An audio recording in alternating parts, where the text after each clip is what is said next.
restaurant is coming to Rio Hill Shopping Center as a headline. Wingstop is one word. Wingstop restaurant is coming to Rio Hill Shopping Center.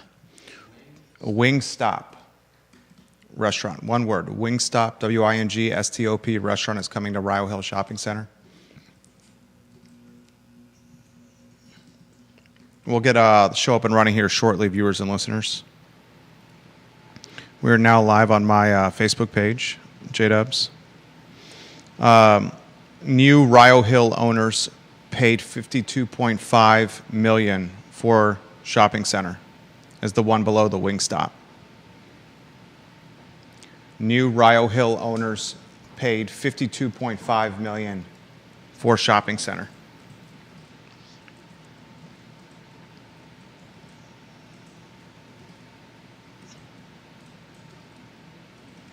And then you should then be able to get the headlines with the sizzle reels.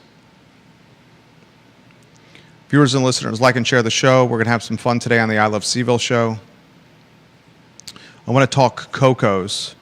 You can put an update on Coco's Adventure Factory. Fresh update on Coco's Adventure Factory in Seminole Square. Or update on Coco's Adventure Factory in Seminole Square on the rundown. Busy morning for us here. Like and share the show. Viewers and listeners, like and share the show. We're going to get rocking and rolling in about 30 seconds on the program. That should give you the headlines you need to get the rundown up and running. Because then you got the Office 1 and 8. I'm going to start with some commentary on Charlottesville and Albemarle County and who they partner with locally to purchase things like office supplies and basically the materials they need to run the various jurisdictions. Like and share the show. We work hard for you. That's the only thing we ask in return. I can start the program, J-Dubs, and then you can get the headlines in screen. Give me a thumbs up when the headlines are on screen there, J-Dubs. Let's start it when you're ready.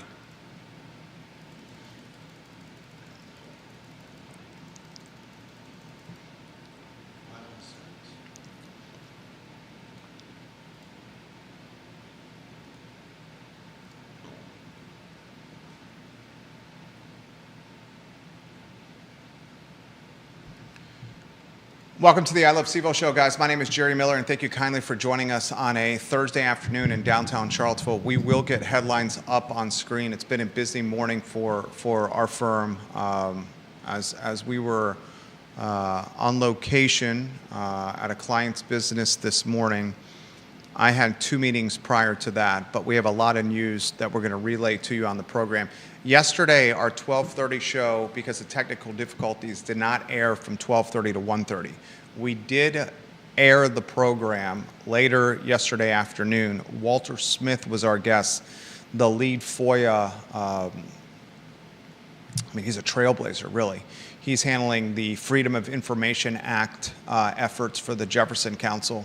He's a retired attorney for a extremely high-dollar organization. I think in the interview yesterday, he said at one time he was the chief counsel for an organization that had more than 4,000 employees. He had a lot of intel and information that he relayed on yesterday's show. So we're going to try to highlight some sizzle reels. It's what's called in our business, but we'll call them highlight clips, shortened versions of the interview or clips from the interview that we're going to play for you on the program today. These clips, we will play some today and some on tomorrow's program, I think are going to further drive the news cycle. He talks about Scott Beardsley's contract. He talks Jim Ryan. What's the third clip in a nutshell about, Judah? Basically, Jim Ryan, selective outrage and hypocrisy. Yeah, selective outrage with Jim Ryan as well. So we'll play some of those for you on the program. If you missed the interview, it's fantastic. We also want to highlight some comings and goings in the commercial real estate world. In November of last year, we broke the news that Rio Hill Shopping Center was sold. It was purchased by a global conglomerate for $52.5 million in November of 2025. Interestingly, that news has not been reported by any other media outlet. You would think when a shopping center is sold, like Rio Hill Shopping Center, and I understand we were first to do it, but the legacy media should have also reported on this. $52.5 million, it was sold in November. The shopping center assessed at $38 million. The shopping center is the home to Kroger, TJ Maxx, Sierra, about 288,000 square feet. There's a new tenant in the shopping center of note that I think you, the viewer and listener, will appreciate, a Wingstop restaurant. Planet Fitness open location in the Rio Hill Shopping Center, and now Wingstop restaurant is on the cusp of opening in the Rio Hill Shopping Center. We'll talk about what is a shopping center that has been completely revamped and remodeled, and since it's been revitalized, revamped, remodeled, the new owners, this global conglomerate is attracting, Class A type of tenants. The price per square foot has increased, and really the holding is much more attractive. We'll also give you, speaking of real estate, an update on Coco's Adventure Factory. We spoke with Dr. Daniel Halpert, the founder and the vision behind Coco's. He's going to join us on the I Love CVille network potentially next week. He indicated to us that this project that he's been doing is in the Seminole Square Shopping Center, the most difficult thing he's ever done in his life. And this is a doctor saying that. And, spending $2.5–3 million to gut a retail space and turn it into an indoor adventure park is no easy task. Doing that, on your own dime, doing that with the type of overhead that he has, $2 million to $3 million in build-out costs, $25,000 to $35,000 a month in lease, personally guaranteeing the money associated with this project, 34,000 square feet. I mean, goodness gracious, we got to give props to this man. I'm excited to welcome Dr. Halpert to the program for a second go-round. I do want to start the program with a conversation I had, and I'm going to keep this off the record for now, who I had it with. Perhaps it will be on the record if the individual that I had this conversation with chooses to come on the show to discuss this. There's an concerning trend that's happening in Charlottesville and Albemarle County with governance, where city government, Albemarle County government are choosing to purchase things like office supplies. Let's just use the office supplies example, from vendors that are global businesses, that are Fortune 50 businesses, purchasing office supplies, cleaning supplies, purchasing, the basic tools that you need to run Albemarle County and Charlottesville City. These purchases should be allocated or should be done with locally owned and operated businesses in Charlottesville and Albemarle. I've had this conversation with Conan Owen. He's the owner of Sir Speedy of Central Virginia. He's a great guy. He's a partner of the show. Conan Owen and Sir Speedy of Central Virginia, a Darden graduate. Conan Owen, if you have a logo and you need, signage, you need direct mail, you need the banner behind me, window decals, Conan Owen and Sir Speedy is who you call. The individual I was speaking with this morning was not Conan Owen. It was another individual on our client roster, and what we are hearing from people that do business in Charlottesville and Albemarle is the University of Virginia, Albemarle County government, Charlottesville City government are not prioritizing locally owned and operated businesses with their vast war chests of dollars. And that is infuriating. It's a vulnerable economy, okay? I don't care what you read macro-wise in the Wall Street Journal or watch on CNBC. The economy here on Preston Avenue, on Main Street, on the downtown mall, on 29, it is vulnerable and fragile. And for the three largest spenders locally,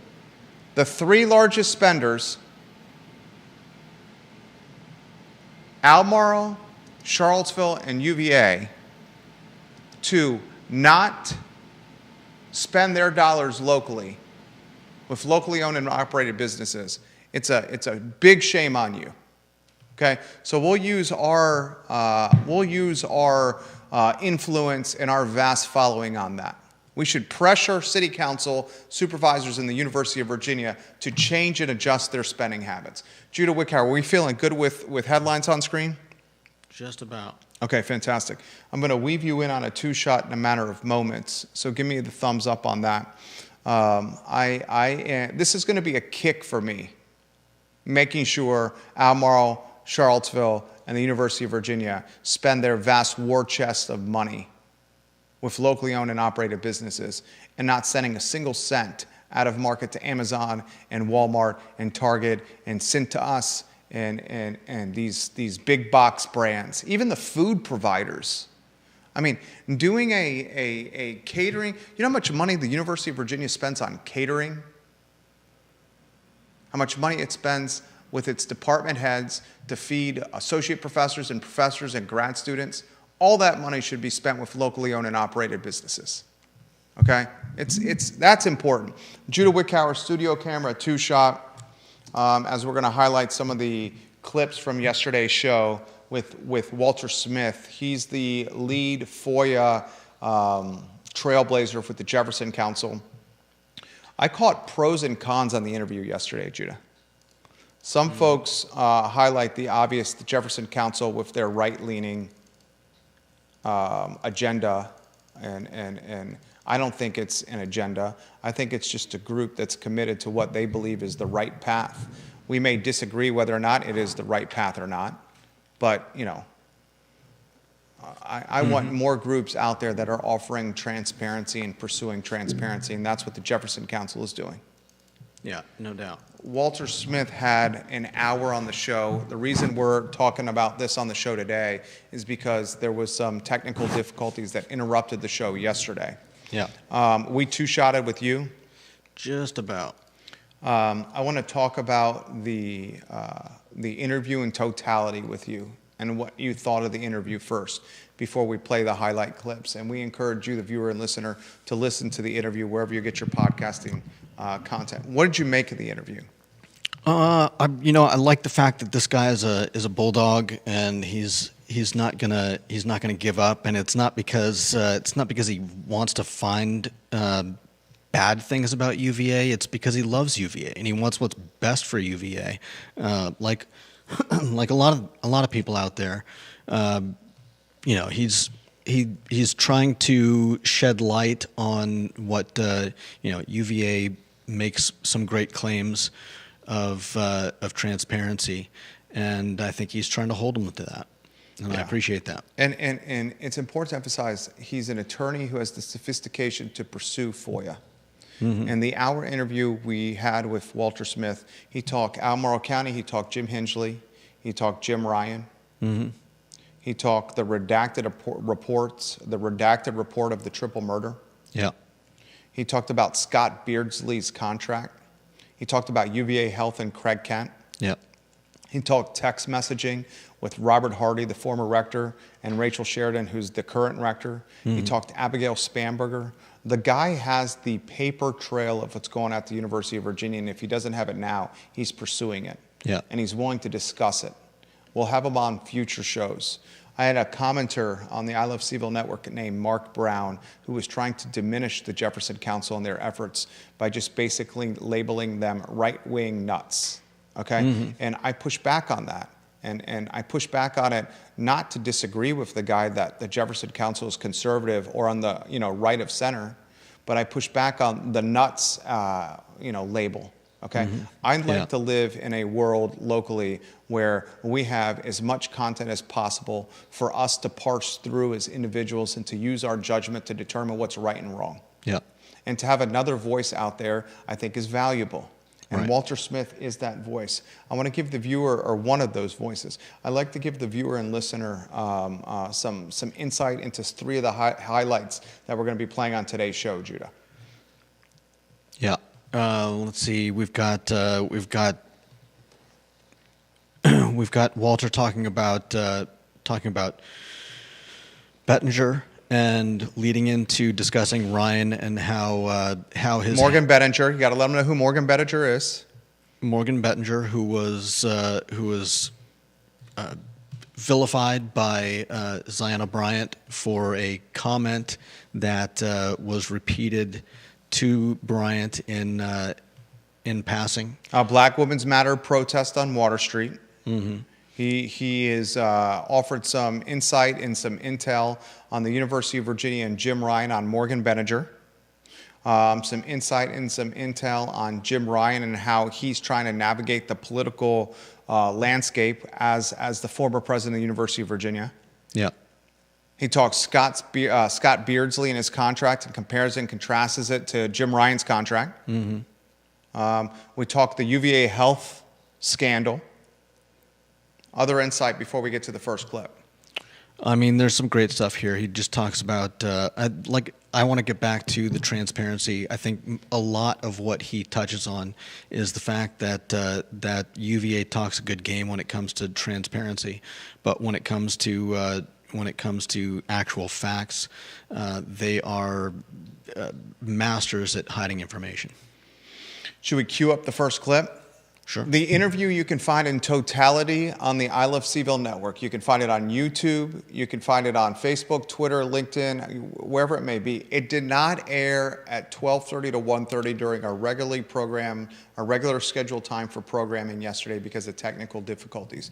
We did re-air the interview in full in the middle of the afternoon yesterday. As a result, and we would have done this regardless, we're going to play a couple of highlight clips from yesterday's interview that we found compelling. We're also going to play some highlight clips on tomorrow's program because it was 60 minutes of content that some of it I had never heard before, and I follow this stuff very closely, like white on rice or like black on beans. Okay? So a lot I want to cover. Highlight clip number 1, set the stage, Judah Wickhauer, and then play it. As I was saying, this is about Morgan Bettinger and how Ryan pretty much didn't do anything because he didn't want to anger the people that he likes on the left. Okay, so cue it up in 3, 2, 1. Give me just a second. And let us know when it's playing. And it's on. Hold on. Here we go. Oh, yeah, no, you really want Discovery and those documents to end up becoming available? No, it's, but they've done this with poor Morgan Bettinger, who was slimed by Ziana Bryant. She was cleared by the Office of Civil Rights at UVA, but student council radicals, that wasn't good enough. They had to make her take training. And Jim Ryan, and this is part of, Ryan was great at raising money and he was personable, but he wanted to be a friend of the faculty and students instead of the president. And he also, he refused to cross the line to make the leftists mad. And if he had gone in and done as he should and cleared Morgan Bettinger, the activists would have been mad at him. So he didn't do it, and he let her hang. They settled with Matan Goldstein. I assume they settled with Robin Hadley. I think they put the blame for Christopher Jones on her. But UVA said they couldn't discover the guns. I'm sorry, that's a lie. They had police power. They had the ability to go in there. Everything, there's deflection. There's not quite the truth to keep these. And it just, for me, why don't you just tell me the truth? All right, so that's the first highlight clip from yesterday's show we want to play for you. And again, the interview in totality on the I Love CVille network. If you want to watch it, check it out on YouTube. If you're a podcast, it's on any of the podcasting platforms. It's about 60 minutes long. Those 60 minutes is information that, a lot of that information is stuff that I had not heard before. Okay? And if I had not heard it before, I would say a very good chance that you, the viewer and listener, have not heard it before, because I follow this stuff very closely. This guy is a retired attorney who is spending much of his free time doing exhaustive FOIA efforts with the University of Virginia. And he said on yesterday's program, he oftentimes gets roadblocked by UVA, but he pushes forward. He said in yesterday's interview, one of the FOIAs cost thousands of dollars, that the University of Virginia charged him thousands of dollars to do the FOIA. And then he compared it and contrasted it with the FOIA he did of the Attorney General's office, which was like $70. So he's clearly indicating, these are his words and not my words, that the information that he's getting from a public university that's supposed to be transparent and public for everyone to read and see, that UVA is roadblocking him as much as possible. I want to play a second highlight clip. Judah Wickower, you set the stage for the second clip for the viewers and listeners. This is discussing a bit about Scott Beardley's contract info. Scott Beardsley, the newly minted president of the University of Virginia, does he compare and contrast it to Jim Ryan in this clip? Yeah. Okay, that lower third that you have on screen, the highlight clip 2, highlight clip 1, can you put that over the sizzle reel when it airs? If not, no big deal. Not easily. Okay, then let's just keep the nameplates on there. Is highlight clip 2 ready to go? Just about. There we go. Okay, queued up in 3, 2, 1. And just sweep these things under the rug. In my real world experience, I didn't hesitate not to pay people if they did wrong. I'm sorry, you're fired. And I would say, should Jim Ryan have been fired? The contracts for I did get Scott Beardsley's yesterday, I think. Very interesting. Has some differences from Jim Ryan's, but they're incredibly wow. Then you get tenure for life. That's 75% of your pay. Beardsley, his salary is $1.3 million. His post provisions are 60%, or the dean of the business school, whichever's less. Very interesting, but in the real world, if it's really ugly, you'd settle. You wouldn't settle at full payment of paying out the whole contract. There's usually enough. Do we really want to have a fight over cause? To me, what's alleged sounds like there's enough for cause. Well, I don't want to jump to conclusions, and you're more experienced in this department than I am. Just from my standpoint, it seems like you allow the resignation and you do the payout with a caveat or contingency that there's some kind of non-disclosure agreement that's ironclad, that should the NDA be pierced in any capacity, there's financial payment, repayment, or retribution to the university, which is the leverage UVA has for Kent keeping his silence. Because if you fire Kent... So in that second sizzle reel right there, we are talking about Jim Ryan's contract, we were talking about Scott Beardsley's contract, and we're referencing the resignation of Craig Kent. I asked Walter Smith, the attorney, this question. We understand at UVA Health, there's and I'm going to continue to use the word alleged here so I don't get myself in trouble, but alleged is starting to seem like it's pretty clear cut, especially when 128 doctors go on a warpath, citing medical chart changing to maintain rankings and performance standards, and 128 doctors go on a documented warpath, a paper-trailed warpath, talking about medical malpractice and fraudulent billing, and doctors, we now have third-party law firms saying pediatric oncologists were demanded to do unsafe bone marrow medical procedures on children that were sick and stricken with cancer. Without the proper equipment. Without the proper equipment, proper infrastructural personnel to perform these surgeries. Okay, so we have medical professionals. I'm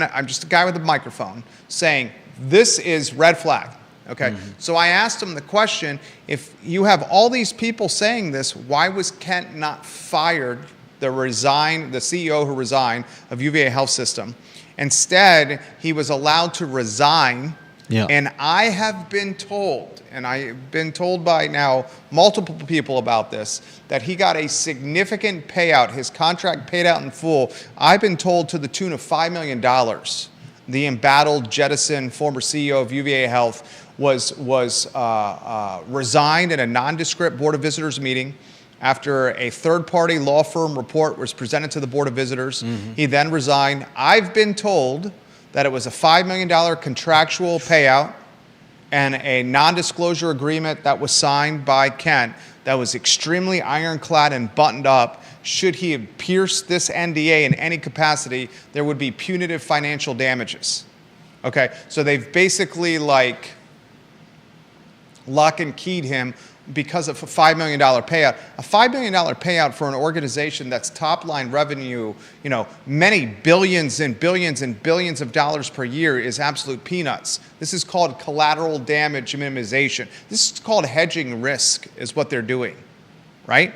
So I asked him in that highlight, in that clip, why Craig Kent was not fired, instead was allowed to resign. And then he also starts mentioning Beardsley and Ryan's contract and how they're different.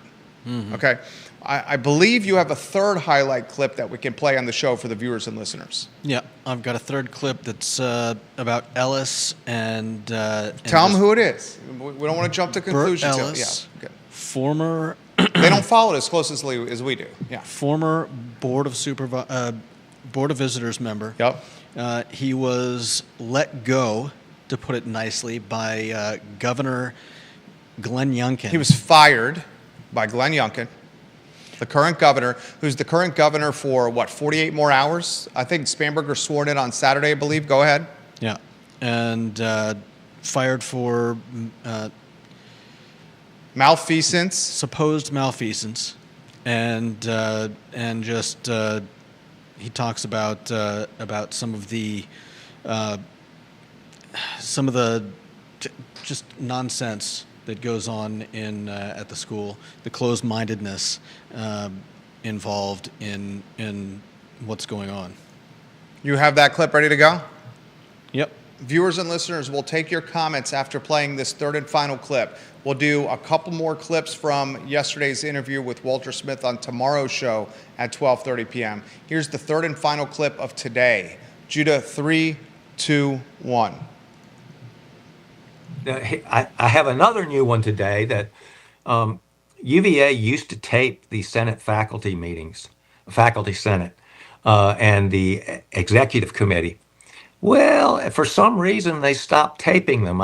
So I discovered that the videos of the meetings weren't there for the last 2 academic years. And I said, well, I'd like you to send me the videos. And they said, no, we stopped doing that. And they stopped doing it because we uncovered when they wanted to censure Bert Ellis. Oh, well, we don't want this to appear to be political, so we need to frame it that it's all about student safety. Because, Bert, who's like a 5'10", normal-sized guy, wanting to cut a sign off the lawn, such danger. Christopher Jones can have a gun in his room, and, we'll look the other way for that. But Bert, oh my, he's a threat. Just the hypocrisy, and so there was another one where, and this one really offended me. The guy taught Bert at business school, and they've gone through this long character assassination to finally get to their point. And he goes, yeah, well, Bert really loves UVA. From 50 years ago, and they think they're so, it's impossible for them to be wrong, and they're so right, and they won't even listen to a contrary viewpoint. It's the closed-mindedness and the way they draw ranks, and I think that's also so. Third and final highlight clip. What struck me from that is the no longer recording of the Faculty Senate sessions. Yeah. Talk about transparency. Why stop doing that? Why do you do something like documenting faculty Senate sessions, and then stop doing it? Mm-hmm. If it's not for a concern that there's some watchdog out there that's going to highlight the comings and goings of the university. If you're worried something you say might be used against you, then you make sure it doesn't get recorded. Yeah, we'll play a couple more highlight clips on tomorrow's episode of the I Love CVille show on Friday. The show airs Monday through Friday from 12:30 to 1:30. I think you've seen, folks, that if there's a media platform locally that's dictating the pace and tempo of the news cycle or the content that you should be reading, watching, listening, absorbing, it's this platform. Like, I'm watching right now 2 newspapers, TV stations, and radio stations vetting what we're talking about on our talk show. I see them on the show. Like, we see them on the show.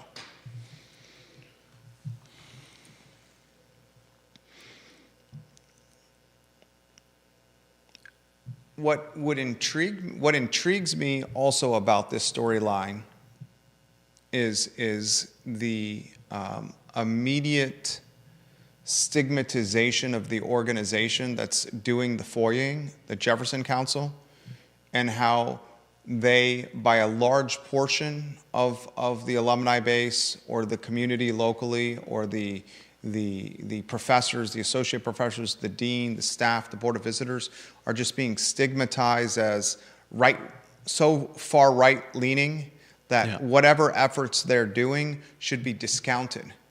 I counter that, and I understand that the Jefferson Council is right-leaning, but I push back on that narrative with this. All they're doing is FOIAing information and publishing it online.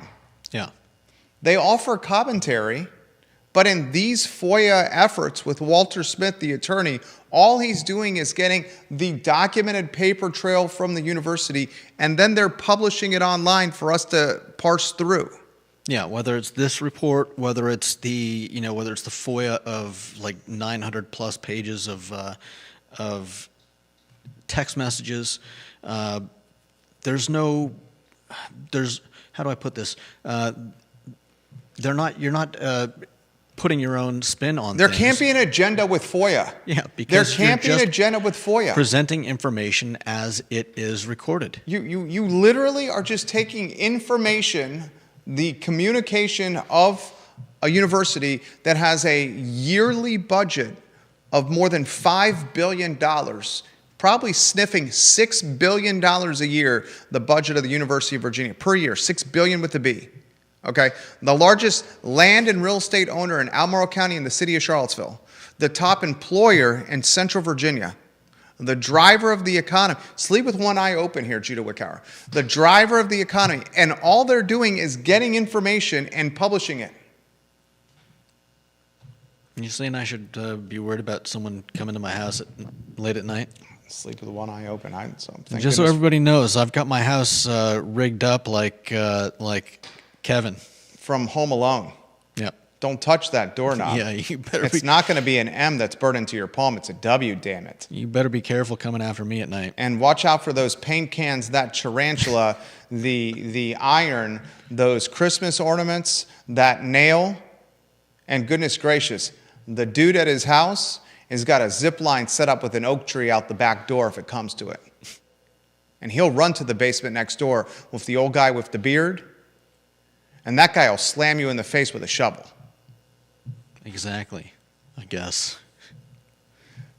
Highlight clips on tomorrow's program as well. The interview in full. Walter Smith, the FOIA lead with the Jefferson Council. Anywhere you get your content, your podcasting, social media content. All you have to do is search the I Love CVille Network, the I Love CVille show, and Wednesday, January 14th's episode. It did not air in full It did not air 12:30 to 1:30 because we had technical difficulties, and that was demoralizing for me. Judah can speak to this here. I put my heart and soul into this. And while this is not the revenue generator for our firm, it is what we're most known for, our firm. This brand, this talk show we created, the I Love CVille show, is what we're most known for. We make our living working alongside clients and helping them gain market share and drive incremental revenue and brand awareness, either through strategies, offering our consulting services, real estate, through venture, through helping people buying and selling stuff. We basically make our living through solving problems. But this brand has taken a front and center lead. And because we're so emotionally invested into this, good, bad, and ugly, goodness, 5 or 10 minutes before the program, you want to hear a level of stress that's going on in this shop? It is off the chain as we're doing our best to come on air at 12:30 p.m., oftentimes at 12:31, 12:32, 12:33. And I know you, the viewer and listener, because you tell me, you're asking, are they going to come on or not? And we apologize we're late. So when a show yesterday doesn't go on as I expected it to, especially a big interview like Walter's that I had promoted in advance, it's disheartening and demoralizing for me. But Judah came up with an amazing idea to air the show in totality later in that day.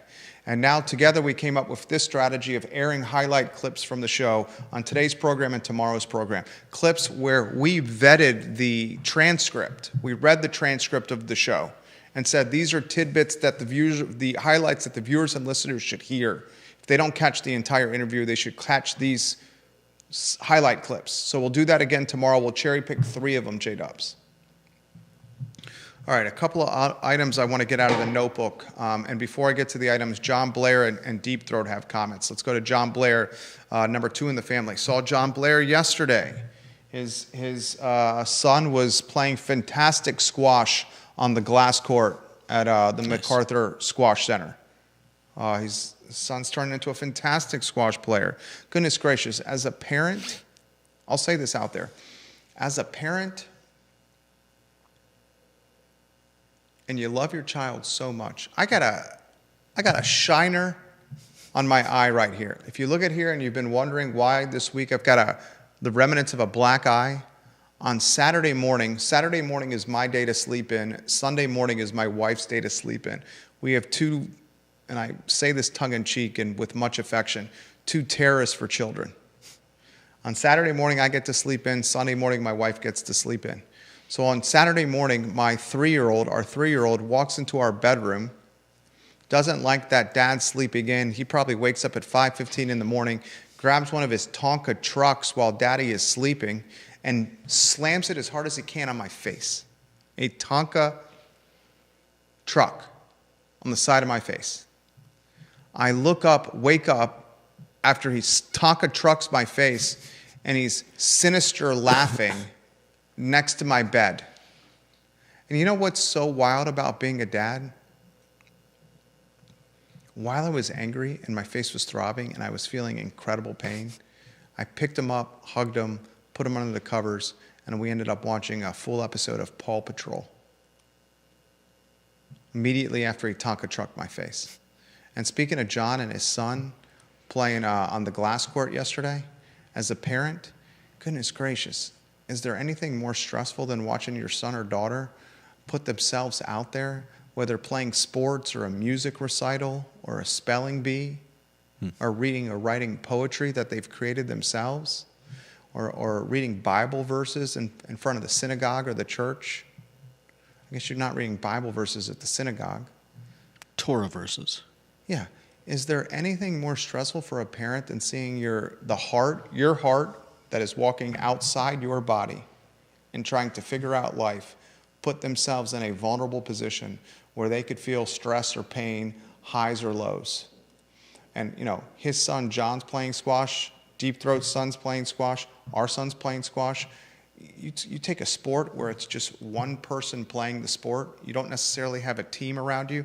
It's akin to a kid who's got 1 second left on the clock and his team is down by 1 point and he's got 2 free throws to make to either send the game into overtime or help his team win. That's basically what an individual sport like squash is like. Soccer, football, basketball, depending on the position, you can get lost in the shuffle.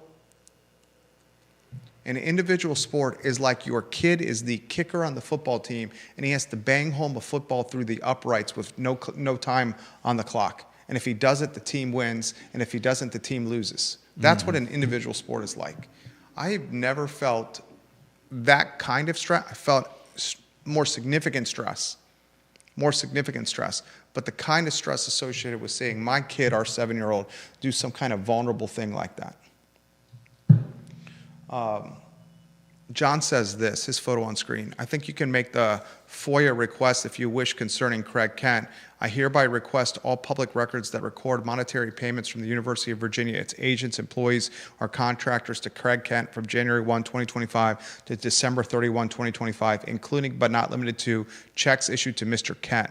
I have no idea what you'd receive, but that's a possible FOIA request for you. So John's talking about the Craig Kent FOIA.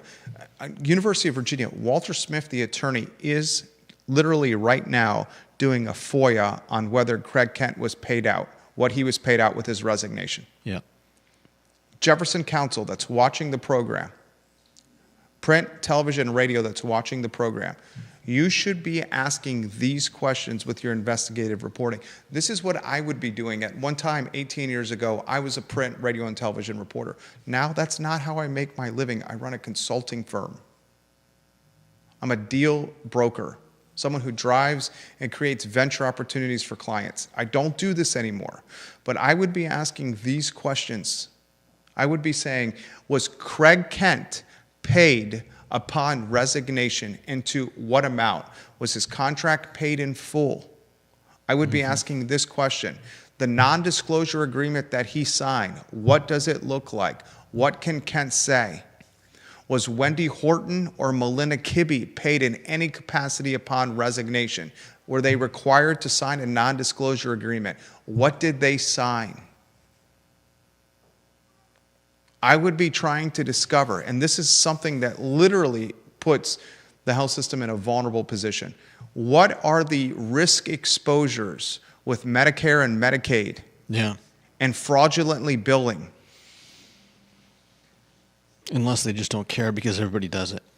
Is it so commonplace, fraudulently billing, that Medicare and Medicaid is in cahoots with the hospitals and gray area billing, fraudulently billing, medical chart changing, all that? Okay? We should know that. We should know that. Yeah. Why was Craig Kent not fired is what we should know. I really want to know that. Why was he allowed to resign and paid out like we're hearing as opposed to fired, which would appear there's many reasons of cause to fire the man? No doubt. The Scott Beardsley contract, you should be FOIAing the Scott Beardsley contract. If I was negotiating the Scott Beardsley contract on behalf of Beardsley, we're told Scott Beardsley's office watches every single one of our shows. You saw it, right? Did you not see it? Yeah. That we were told that. The Beardsley contract, whoever negotiated the contract, and the guy's the former dean of the business school. Yeah. Okay? This guy is a sophisticated businessman, Scott Beardsley, right? He is a former, C-suite or close to C-suite, a vice president. Find out what he was at McKinsey and Company, the consulting firm. Just Scott Beardsley, McKinsey and Company, title. See his CV or his resume. Beardsley's, this isn't his first rodeo. When he is terminated, if he is removed as president of the University of Virginia, I would imagine he negotiated a contract that offers him a significant payday where the contract is paid in full, and he is offered a percentage of compensation for X amount of years after he is removed, if he is removed of president of the University of Virginia. I would never have taken that job if I was Scott Beardsley, the former dean of the Darden School, unless I had some key caveats in my contract. And those key caveats were, A, Scott Beardsley, I've been told his office is literally watching the show now, that his contract is paid in full within X amount of days of being removed if it happens from Spanberger, lump sum payment. That's a great deal. he can no longer go to the Darden Dean position because he's been replaced at Darden by another person. Yeah. So he then needs some earning potential protection moving forward where he gets a percentage of his presidential salary, which was more than Jim Ryan, according to Walter Smith in the interview yesterday, a percentage of his yearly compensation moving forward for X amount of years. That's the only way I would have taken this job if I was Beardsley, and Beardsley's no fool. Do we have his position at McKinsey? Yeah. He became a partner in 95, a senior partner in 2000. He served as McKinsey's head of talent development and co-founder of the McKinsey Academy. Okay, so this guy's a stud here. Obviously, he's a stud. He's the president of the University of Virginia. He's former dean of the Darden School. Mm-hmm. We got a stud here, okay? No way in hell this dude took this job unless there's contractual protection. You just probably got a platinum parachute. Yeah. So I want to know, Jefferson Council, you should be doing this with your FOIA, Walter Smith. I want to know what Beardsley's parachutes are. Yeah. Financial parachutes. Should Spanberger remove him from the president's office? And I would bet you it's contract paid out in full, lump sum within a short time after Spanberger or the BOV removing him. And then a percentage of that contract, 75% above, paid every year for X amount of years. Media, FOIA, do this.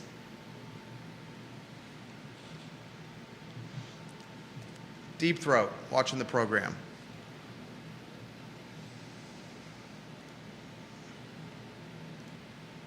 Deep Throat, I feel like the one thing that comes out of the interview with Walter Smith is that Jim Ryan was an easily intimidated weakling. He was rolled by Craig Kent. He was rolled by Ziana Bryant. He was rolled by everyone. That's what struck me, Deep Throat says, from that interview with Walter Smith. You want to touch on that? Judah. I mean, it makes sense. We always wondered. I think for me, one of the big questions was why did he just roll over when the state police came in and pepper sprayed students?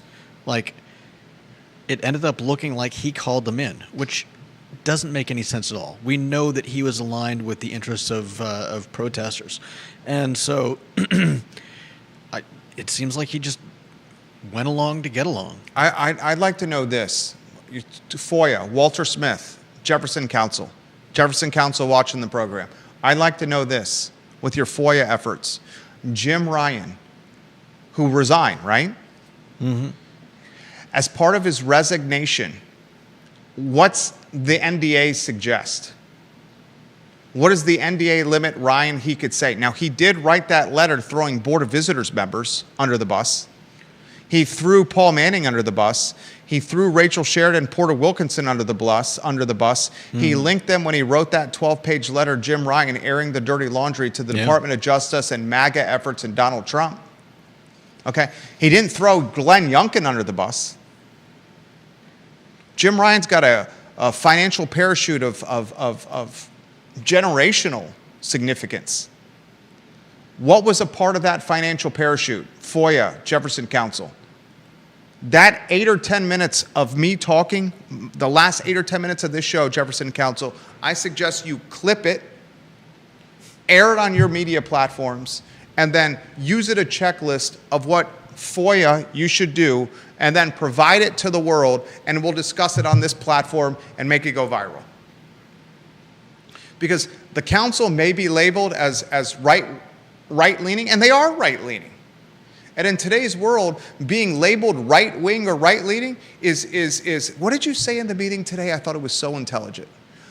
Right-wing is like the redheaded stepchild of the redheaded sister of, what did you say? You said it so beautifully. I think I just said... no, it was like right-wing, racist, and then... I think I said being labeled right-wing is a hop, skip, and a jump from being labeled a Nazi. No, this is how he said it. You said being labeled far right-wing in today's culture and climate and society is a hop, skip, and a jump away from being labeled a racist. And that's a hop, skip, and a jump away from being labeled a Nazi. I mean, okay. Here's the thing. I wouldn't even go so far as to call it far right. I mean, there are some pretty nuts on the far right and the far left. Okay, here's the thing. Here's the thing. I apologize for interrupting you. Finish your thought. I apologize. I just think that you don't even have to be a far right-wing Republican.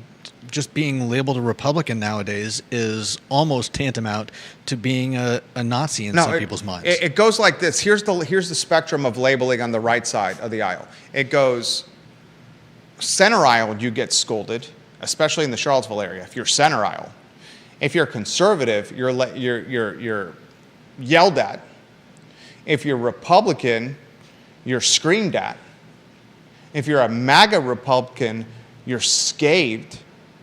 If you're far right wing, you're stigmatized. And if you go center aisle conservative, Republican, MAGA Republican, far right wing, then as Judah said, this society and climate and culture, you're a hop, skip, and a jump from racist, and from that point, a hop, skip, and a jump away from Nazi. Okay, and maybe the Jefferson Council is in the temperature of leaning is conservative, Republican, and some cases far right. But one thing you cannot say about the I Love CVille show, and we have a proven track record, is labeling us in any capacity. We go after the Republicans, we go after the conservatives, we go after the Democrats, we go after the libertarians, the socialists, the atheists, the Protestants. Whether you're black, white, Puerto Rican, or Haitian, it does not matter.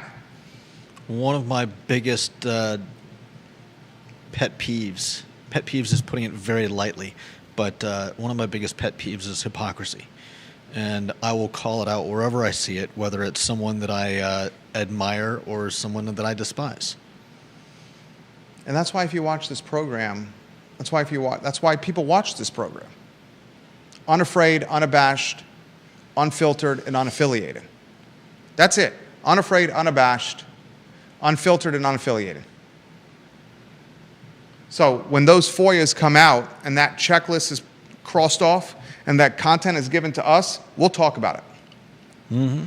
All right, 2 items out of the business notebook. First, the Rio Hill, lower third on screen, if you could, please. We broke the news on the I Love CVille show that a global conglomerate purchased the Rio Hill Shopping Center in Charlottesville for $52,500,000. $52,500,000. It was purchased by Cohen and Steers in a joint venture with Philip Edison and Company. $52,500,000 deal, significant deal. You're talking a 288,000 square foot shopping center. Since that purchase, the center's been remodeled and revamped, and it looks absolutely gorgeous. At one time, this center was a dump. It was a dump. Now it's gorgeous. They've secured Planet Fitness, a second location for the Charlottesville area, and then the breaking news is the Wingstop, if that lower third's on screen. A Wingstop restaurant coming to Rio Hill Shopping Center. And on that note, we're talking real estate, and we're talking business comings and goings and clients and deals we're a part of.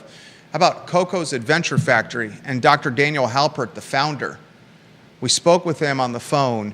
He's scheduled to open in March or April of this year, 34,000 square feet in the Seminole Square Shopping Center, trampolines, rope courses, bumper cars, zip lines, Ninja Warrior course, a drop tower, which is a big tube that rises up and drops you down, LED slides, ball pits and arcades, a cafe, a birthday party rooms, a parents' lounge, coffee and tea, alcohol is to be determined. 34,000 square feet, the build-out costs $3 million. Bank that's financing it is M&T Bank. Chuck Rockin, the landlord, 10-year personally guaranteed lease. Rent $25,000 to $35,000 a month. That's a big bite of the apple. But Charlottesville needs things like this. I would love to go on a Ninja Warrior course. Of course, I'm getting a little old, but dude, you have the balance of a mountain lion. It's because I'm short. You know the what they dexterity say, and balance. Weebles wobble, but they don't fall down. Well, you got the balance of a billy goat and a mountain lion. If a billy goat, a mountain lion had a baby, it would be Judah Wickower. You know why they call them the Wickowers? What's the saying? It depends. The Youngcower saying. Yeah. Sometimes we're called the young cowards. It depends on what what we want to goof off about. But yeah, we all look young. Coco's Adventure Factory opening in March or April of this year. Dr. Daniel Halpert's going to join us on the show this month. We're excited to work alongside Daniel Halpert and what is a fantastic business he's bringing to market. No doubt. Seminole Square Shopping Center is going to have Coco's Adventure Factory in an experiential business. Mm-hmm. It has CVille Smash with Chris Crater, Colleen Shear, Lauren Cabo that owns CVille Smash, the indoor pickleball facility. And it's got Gracie Jiu-Jitsu, owned by Brent Lillard. So just like that, a shopping center has been revamped from selling stuff on shelves to experiential with 3 various businesses and 3 of its primary units in the shopping center. Well done. Yeah, no doubt. I can't wait to check it out. We'll give some love to Charlottesville Sanitary Supply. They're approaching 62 years of proudly serving this community. 62 years for Charlottesville Sanitary Supply of serving this community. They just launched a sister business, Charlottesville Swimming Pool Company. And Charlottesville Swimming Pool Company is the concierge or the consultant for anything swimming pool related. When you have 62 years of experience working around sanitary and swimming pools and water testing, building indoor and above ground pools, outdoor pools, you put that experience to use and you help families and commercial organizations and outfits and homeowners associations and apartment complexes and condos make swimming pools better, more optimized. The only person you call for that is Charlottesville Swimming Pool Company. It's the family that's been in business for 62 years with Charlottesville Sanitary Supply. The Vermillions are honest, like kind. The kind of guy I want to drink a bourbon with next to a fire while eating some venison. The Vermillions. John will know what I'm talking about there. Judah Wickower crushed it today. He's a metronome of emotional consistency, where I am a lightning rod. Storm-tossed sea. A stirred hornet's nest of emotional consistency. And like that, we make a fairly good team. Judah Wickower, Jerry Miller, the I Love CVille show. Don't miss Real Talk with Keith Smith tomorrow at 10:15 a.m. John Ralston, the real estate attorney, is on the show. And so is Scott Morris, the real estate lender. Yep. On the show, along with Keith Smith. Tomorrow's show with John Ralston, Keith Smith, and Scott Morris, the collective combined experience, along with yours truly, is over 100 years of real estate experience and deal-making experience, ladies and gentlemen. Over 100 years of deal-making experience on the 10:15 a.m. show tomorrow. And then at 12:30, more highlight clips from the Walter Smith interview. There's no one doing media like this. And advertisers and businesses that are watching the program, there's no platform that's reaching more people in the region than our platform. Period. No platform reaching more people than us. For Judah Wickower, Jerry Miller, it's the I Love CVille show.